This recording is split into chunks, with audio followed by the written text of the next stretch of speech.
వరంగల్ మేడారం సమ్మక్క సారలమ్మ అభివృద్ధిపై మాట్లాడుతున్న greater Warangal Congress working president Rajanala Srihari. చరిత్రలో కనీవినీ ఎరుగని రీతిలో ఈసారి మహాజాతర నిర్వహణ 200 ఏళ్ల పాటు చెక్కు చెదరకుండా నిలిచేలా గెద్దెల శాశ్వత పునర్నిర్మాణం మేడారం అభివృద్ధిపై ముఖ్యమంత్రి రేవంత్ రెడ్డి ప్రత్యేక దృష్టి పెట్టారు. వాటి వివరణ 251 కోట్లతో మేడారం సమగ్ర అభివృద్ధి, గద్దెల విస్తరణకు 101 కోట్లు, 4,000 టన్నుల గ్రానైట్తో గద్దెలకు ప్రాంగణ నిర్మాణం, 750 మంది కోయ వంశీయుల పేర్లకు సంబంధించిన 7,000కు పైగా శిల్పాలు, 930 ఏళ్ల కొయ్యల తాళపత్ర గ్రంథాలు ఆధారంగా శిల్ప రూపకల్పన, 46 స్తంభాలతో 271 చదరపు మీటర్ల విస్తరణల ప్రకారం 8 స్తంభాలతో వృత్తాకారం గద్దె నిర్మాణం, 40 అడుగుల వెడల్పుతో 3 స్వాగత తోరణాలు.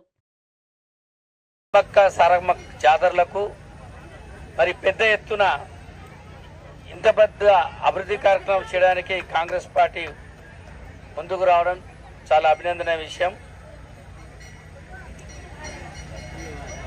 గద్దెల విస్తీర్ణకు 101 కోటి రూపాయలు కేటాయించడం జరిగింది.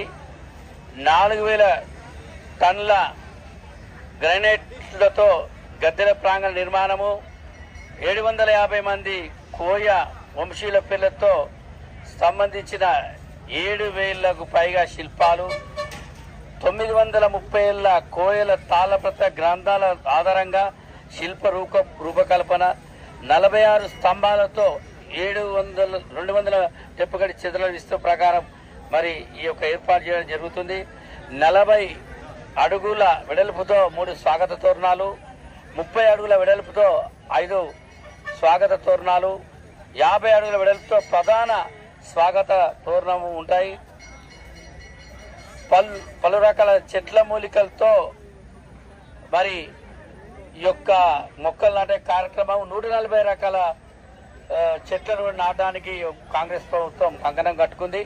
మరి ఎందుకంటే భక్తులనే వారు ఈ యొక్క ఎక్కడో మారుమూల అడవి ప్రాంతాల నుంచి ఈ యొక్క సమ్మక్క సారక్క తల్లిని దర్శించుకోవడానికి వచ్చే ప్రజలకు ఎటువంటి ఇబ్బందులు కలగకుండా, ఎటువంటి అసౌకర్యాలు ఉండకుండా మంచిగా మరి ఈసారి ప్రభుత్వం చాలా గొప్పగా నిర్వహిస్తుంది. వీటికి ముఖ్యమంత్రి రేవంత్ రెడ్డి గారిని, మరి సీతక్క గారిని, వేమునందరెడ్డి గారిని మేము అభినందిస్తున్నాం. ఇట్లు Rajanala Srihari, greater Warangal Congress working president.